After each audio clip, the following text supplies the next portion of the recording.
orar. E durante a leitura, os irmãos permaneçam em pé. Aqueles que puderem, tiverem condição, permaneçam. Vamos orar, ore juntamente comigo.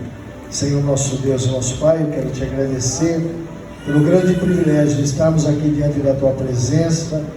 Mais uma noite, o Senhor nos tem reunidos nesse local, para juntos podermos meditar na Tua Santa Palavra.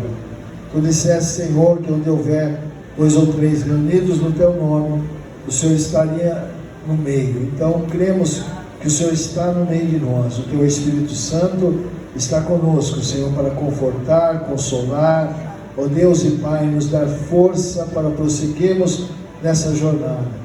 Senhor, meu Deus e meu Pai, eu peço para que o Senhor possa estar agindo nos corações, Senhor, que haja corações abertos para que o Teu Espírito Santo fale. Usa-me nesta hora, derramando da Tua misericórdia, do Teu poder, pelo amor que o Senhor tem à Tua igreja, Senhor.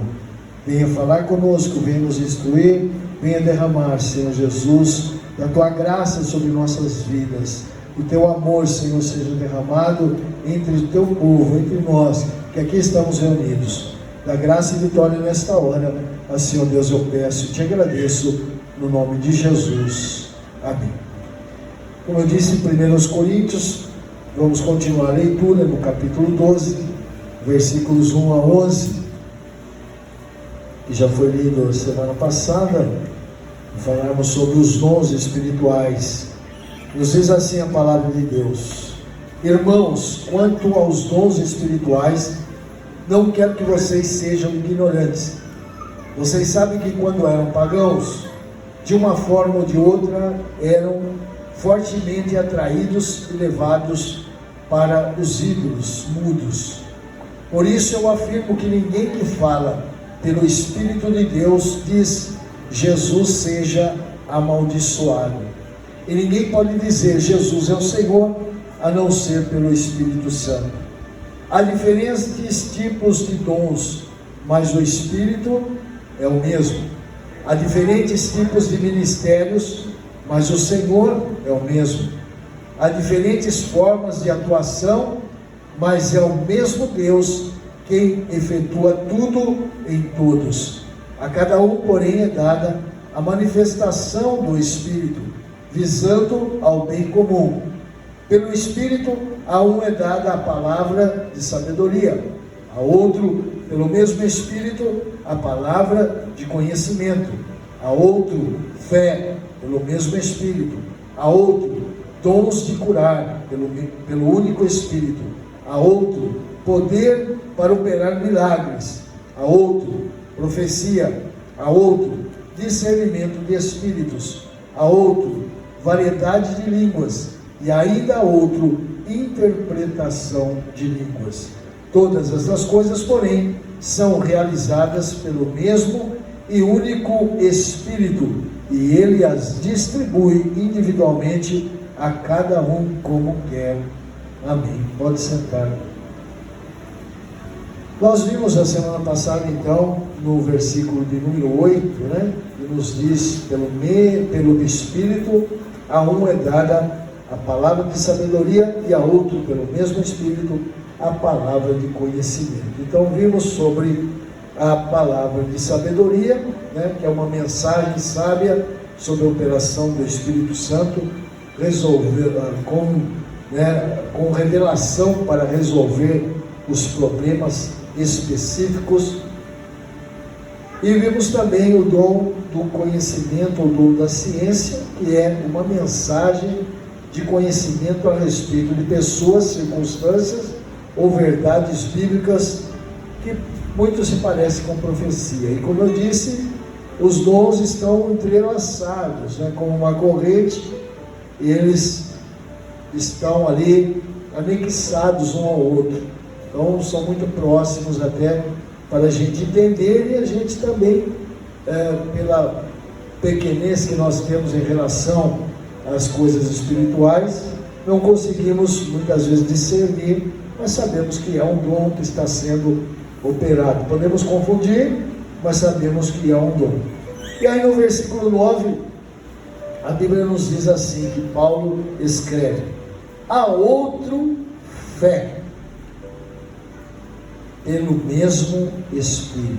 Então, a fé como dom, né? E não a fé natural. Então, a fé no grego é pistis. Pistis é fé no grego. Então, não é a fé, o dom da fé não é a fé que nós temos para a salvação, né? Que podemos então ter uma fé de recebermos e cremos em Jesus, né, como único Salvador, nas coisas que Ele fez por nós, naquilo que Ele fez por nós, derramando o seu sangue para nos salvar. Não é essa fé. Não é a fé natural também, que nós às vezes temos, né, cremos em alguma coisa, mas ela é a fé, então, sobrenatural, é como uma crença que se utiliza para a operação de milagres e que até remove montanhas. Então, é uma fé superior, é uma fé tremenda, é uma fé fora da normalidade. Então, esse dom é um dom especial em relação à fé, e como eu disse, às vezes ele acaba se confundindo com outra coisa, porque é através da fé que você consegue alguma operação que parece ser talvez uma cura, né? Parece ser alguma outra coisa que foi da utilização da fé, mas por meio dessa fé, desse dom, é que consegue coisas sobrenaturais. E nós vemos Jesus no capítulo 17 de Mateus, versículo 17 até o 21, nos diz assim: olha, respondeu Jesus: ó geração incrédula e perversa, até quando estarei com vocês? Até quando terei de suportá-los? Tragam-me o menino. Jesus repreendeu o demônio. Este saiu do menino, e daquele momento em diante ficou curado. Então os discípulos aproximaram-se de Jesus em particular e perguntaram: por que não conseguimos expulsá-lo? Ele respondeu: porque a fé de vocês, a fé que vocês têm, ela é pequena, né? Eu asseguro que se vocês tiverem fé do tamanho de um grão de mostarda, poderão dizer a esse monte: vá daqui para lá, e ele irá, e nada será impossível para vocês.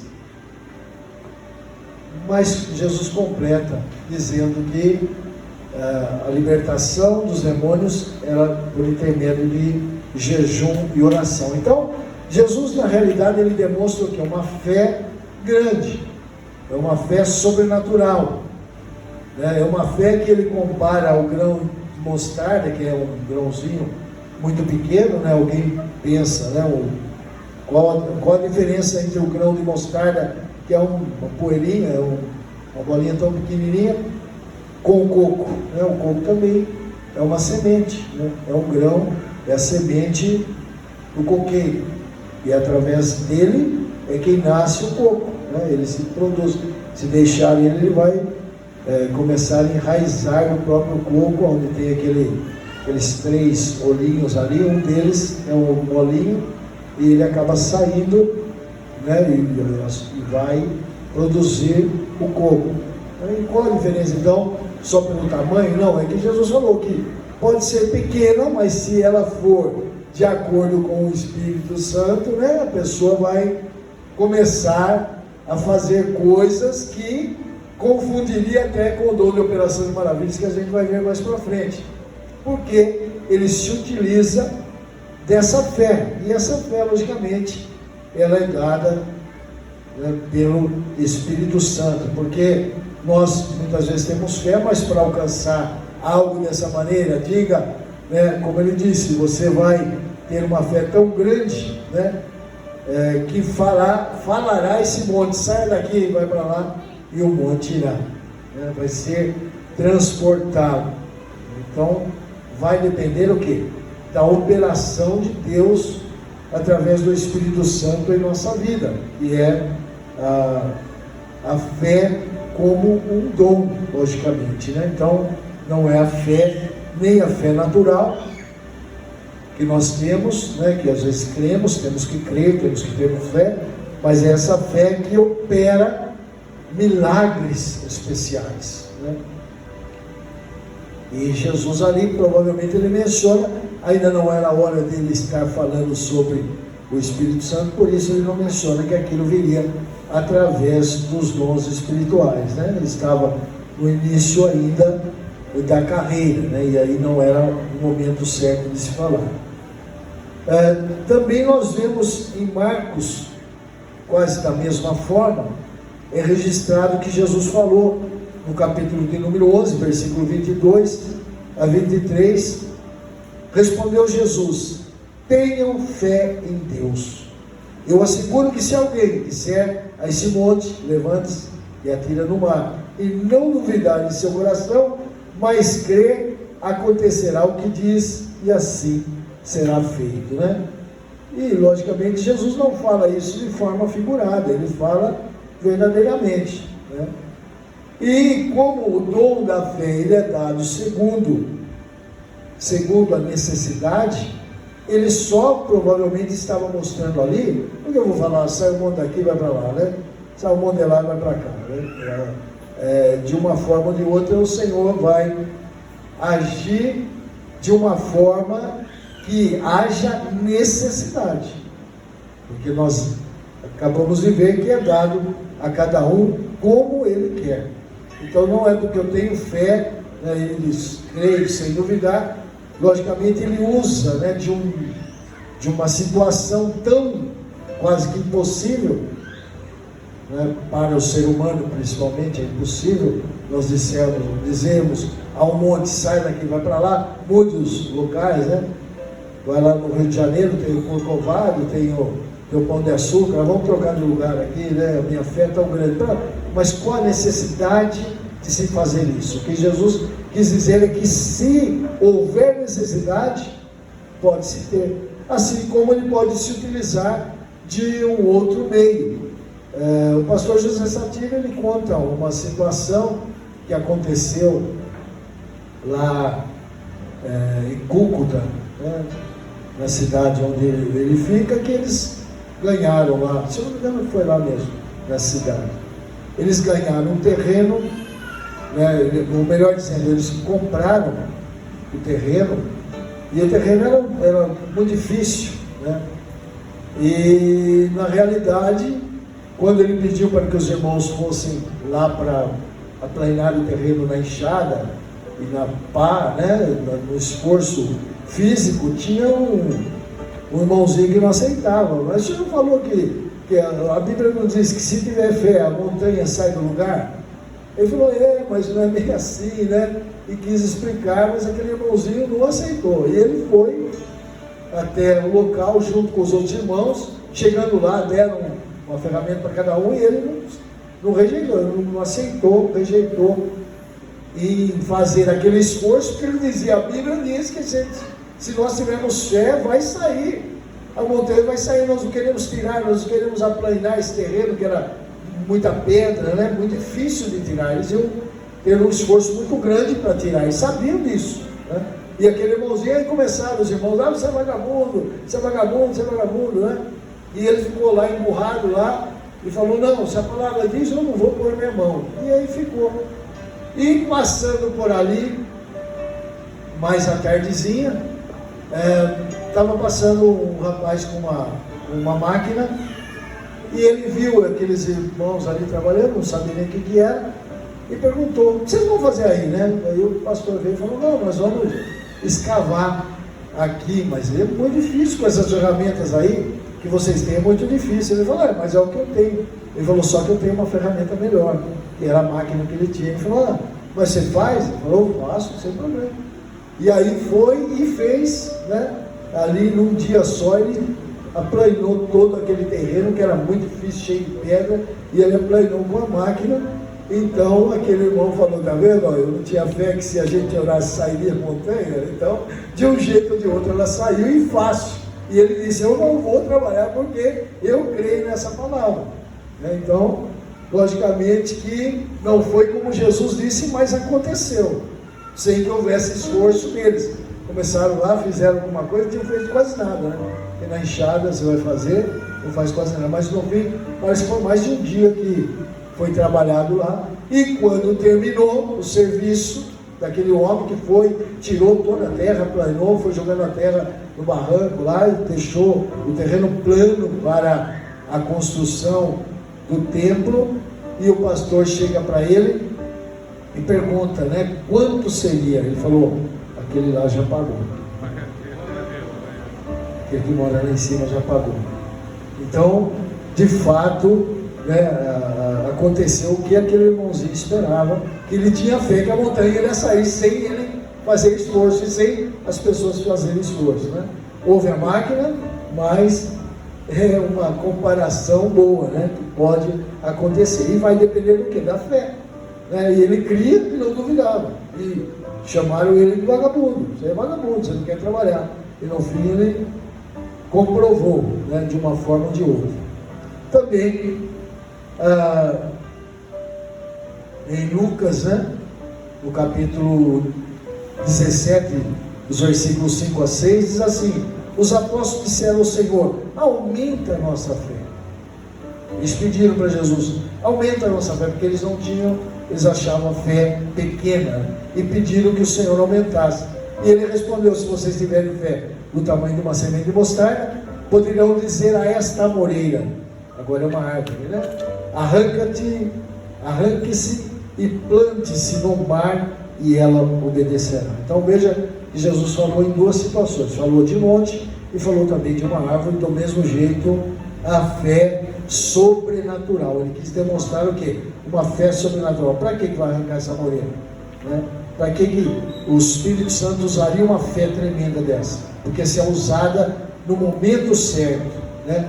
É usada na hora certa essa fé, e não é aquela fé que eu tenho, não, eu tenho, eu vou. É uma fé que vem da parte do Senhor pelo Espírito Santo, assim como vem uma profecia usando alguém, ou como qualquer outra que nós vimos aí, a palavra de sabedoria ou a palavra de conhecimento também, da mesma forma.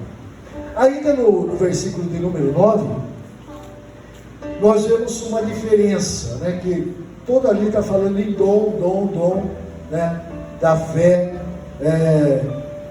e aqui fala em dons, fala no plural, dons de curas, então não é dom de cura, é dom de fé, né? Mas aqui ele fala dom de palavra de sabedoria, né? Dom de palavra da ciência, mas aqui ele usa o plural, que é charismata e amaton, né? No grego aqui, charismata, né? Que é o dom, os dons, né? Está no plural, charismata e amaton, que é curas. São várias manifestações que se restauram a saúde. E aí que eu digo, né? Ele tem um elo juntamente com a fé. Por quê? Eu tive fé que ia ser curado, né? Eu tive fé que aconteceria essas coisas, mas aqui é um dom específico, é um dom específico, né? Não é só aquela fé que você tem quando oramos com fé, e Jesus falou que sem fé, a Bíblia diz, né? Sem fé é impossível agradar a Deus, porque espera que os que dele se buscam tenham fé, né? Eles utilizem-se da fé. Então ele acaba misturando com a fé, que quando nós oramos com fé para uma cura, e às vezes naquele momento foi curado e não foi se utilizado desse dom, né? Mas também é um dom que pode agir, especialmente, creio eu, nas doenças gravíssimas, né? Quando as pessoas estão aí numa situação muito difícil. Em Mateus, no capítulo 10, versículo 1, 7, Mateus capítulo 10, versículo 1, e os versículos 7 e o versículo 8, diz assim, olha: chamando os seus 12 discípulos, Jesus chamando os seus 12 discípulos, deu-lhes autoridade para expulsar espíritos imundos e curar todas as doenças e enfermidades, né? Ele dá, num certo momento, naquela hora, ainda não era a fase dos dons espirituais, mas é cedido por Jesus, é outorgado por Jesus, quando ele manda os seus discípulos saírem a pregar o Evangelho, né? E aí no versículo 7 e 8 diz assim, ó: por onde forem, preguem essa mensagem, o reino dos céus está próximo.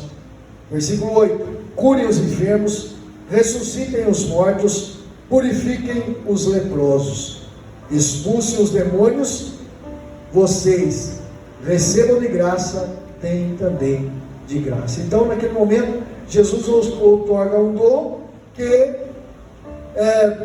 posteriormente seria dado através do dom do Espírito Santo. Jesus dá um poder, melhor dizendo, para eles, né, que depois estaria sendo dado pelo Espírito Santo. E vejam que eles voltaram maravilhados daquilo que havia sido feito, mas nenhum deles disse: olha, nós oramos lá e ressuscitou mortos. Eles dizem que os enfermos foram curados. Quando eles voltam alegres, né, porque eles nunca tinham passado por aquilo, né, eles nunca tiveram aquele poder em suas mãos, e quando eles saem a pregar o Evangelho, Jesus ali dá várias instruções para eles: olha, se uma casa não te receber, bata o seu pé, né, nem o pó você leve naquela cidade, assim por diante.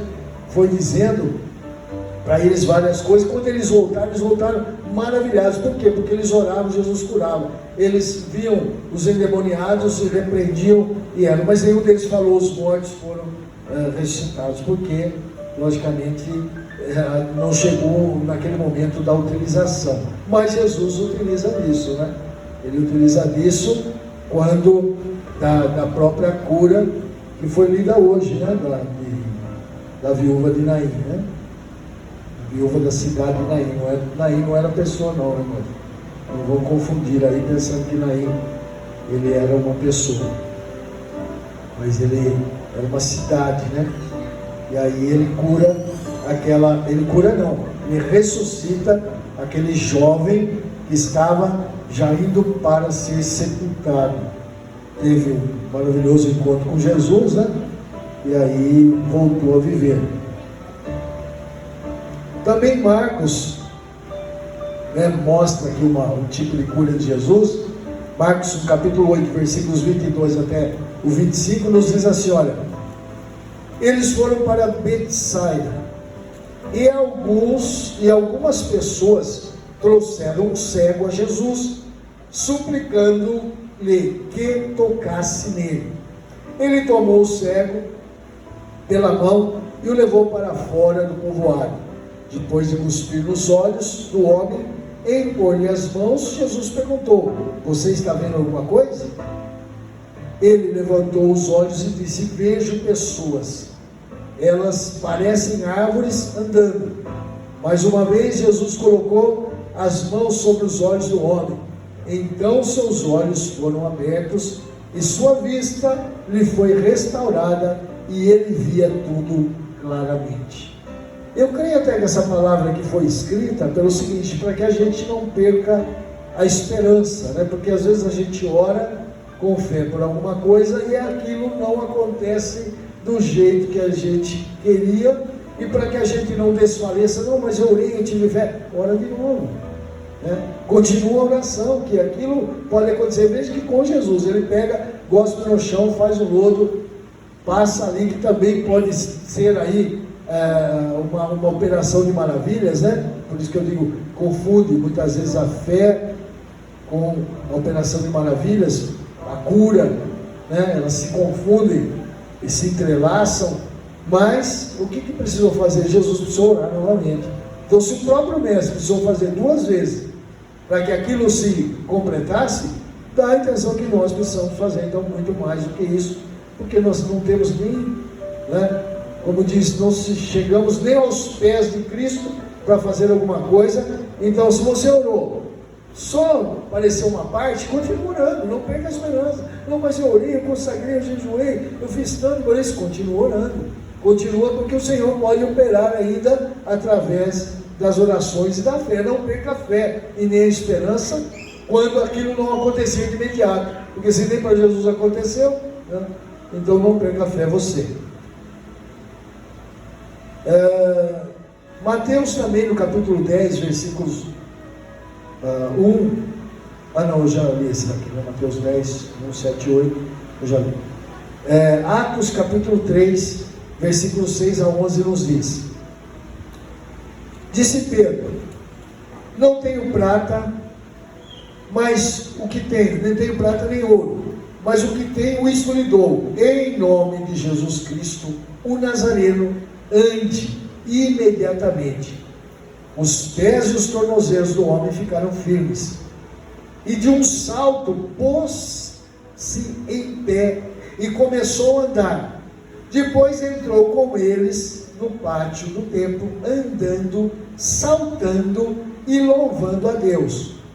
Quando todo o povo viu andando e louvando a Deus, reconheceu que era ele, o mesmo homem que costumava mendigar sentado à porta do templo chamada Formosa. Todos ficaram perplexos e muitos admirados com o que lhe tinha acontecido. Apegando-se o mendigo a Pedro e João, todo o povo ficou maravilhado e correu até eles ao lugar chamado Pórtico de Salomão. Então veja que aqui se demonstra, né, como eu falei, curas, milagres, maravilhas, a fé sendo utilizada, né? Então aqui os dons estão entrelaçados e ao mesmo tempo se manifesta algo maravilhoso, né? Que acaba acontecendo com aquele homem, né? Que ele não podia andar, que ele tinha os pés e os tornozelos, né? Todo torto, e ficaram firmes, né? Não tinha firmeza, e ele ficava ali pedindo esmolas na porta Formosa, e agora ele sai saltando e andando na presença do Senhor, né? Manifestando então o dom espiritual, que provavelmente está entrelaçado entre cura, entre operação de milagres e maravilhas, né? E a fé. Também nós vemos agora no versículo de número 10, né, o versículo 10 nos diz assim: há outro poder para operar milagres. Então é aquilo que, ou milagres ou maravilhas no caso, né? Algumas Bíblias dizem milagres ou maravilhas, são coisas que é extraordinário, como no caso desse homem, que aparenta o quê? Foi uma cura para ele? Foi uma cura, né? Foi uma cura e também uma operação de milagres e maravilhas, né? Que no grego é energémata, dunameon, quer dizer, poder. Dunamis é o poder, né? De bomba, dunamis. Então é o poder de estar operando milagres e maravilhas, que são sinais, prodígios, obras maravilhosas, né? Intervenção até mesmo na natureza, que manifesta, né, o reino de Deus contra o maligno e seus demônios, ressurreição de mortos, né? Podemos ver também no versículo acima, como eu disse, onde nós já lemos. Então é difícil a gente soltar, né, o elo ali para dizer isso é isso, isso é isso. Então ele está dentro dos dois dons, ou ele foi o dom de cura, ou ele foi o de operação de maravilhas. E também não interessa para nós saber qual dom que foi usado ali naquele momento. O que interessa é que foi o dom espiritual dado pelo Espírito Santo à pessoa que fizer, né? Então, mas saiba que é um dom específico para isso. Mateus, no capítulo 8, versículo 28 a 32, diz assim,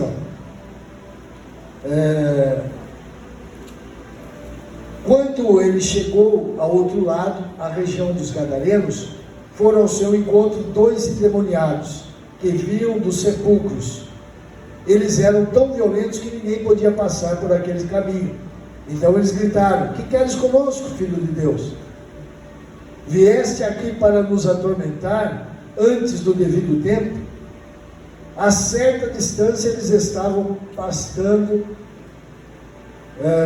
a certa distância deles estavam pastando uma grande manada de porcos. os demônios imploraram a Jesus: se nos expulsa, manda-nos entrar naquela manada de porcos. E ele lhes disse: vão. E eles saíram e entraram nos porcos, e toda a manada atirou-se precipício abaixo em direção ao mar e morreu afogado.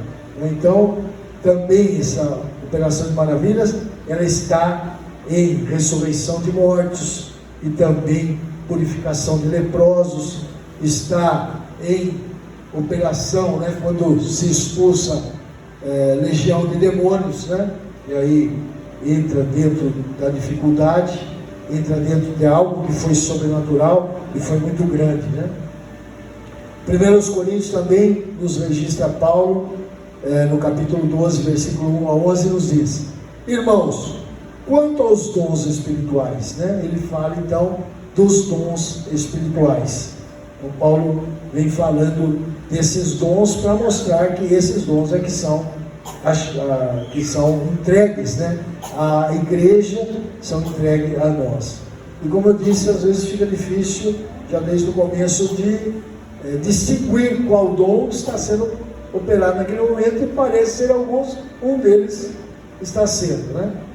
Marcos também, no capítulo 11, versículo 22 e 23, respondeu-lhe Jesus: tenham fé em Deus, né? Então nós precisamos usar da nossa fé para utilizarmos as coisas, e a fé também vai trazer a diferença.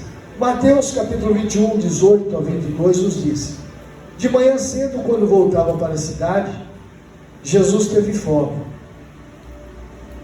Vendo uma figueira à beira do caminho, aproximou-se dela, mas nada encontrou a não ser folhas. Então ele disse: nunca mais dê frutos. Imediatamente a árvore secou. Ao verem isso, os discípulos ficaram espantados e perguntaram: como a figueira secou tão depressa? Jesus respondeu: eu asseguro que se vocês tiverem fé e não duvidarem, poderão não fazer somente isso, mas o que foi feito à figueira. Mas também dizer a esse monte, aí ele usa os dois, né? Aqui em Mateus. Mas dizer a esse monte: levante-se, atire ao mar, e assim será feito. Então nós vemos que acaba, como eu disse, vindo aquela mistura. É uma operação de milagres, certo? Ou foi a fé que fez aquilo? Ele acaba se misturando. Um dom, nós sabemos que foi feito dessa maneira. Em Atos dos Apóstolos, a Bíblia diz: Estevão, homem cheio da graça e do poder, Atos 6:8.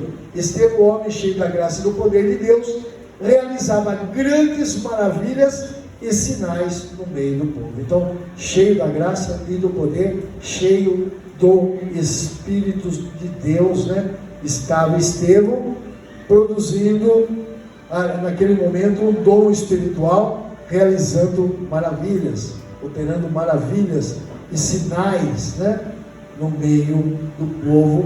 Então mostra que o dom estava ali sendo manifesto. E para nós encerrarmos, que a hora já passou, Atos dos Apóstolos, capítulo 13, versículo 9 a 12, nos diz: então Saulo, também chamado Paulo, cheio do Espírito Santo, olhou firmemente para Elimas e disse: filho do diabo, e inimigo de tudo que é justo, você está cheio de toda espécie de engano e maldade.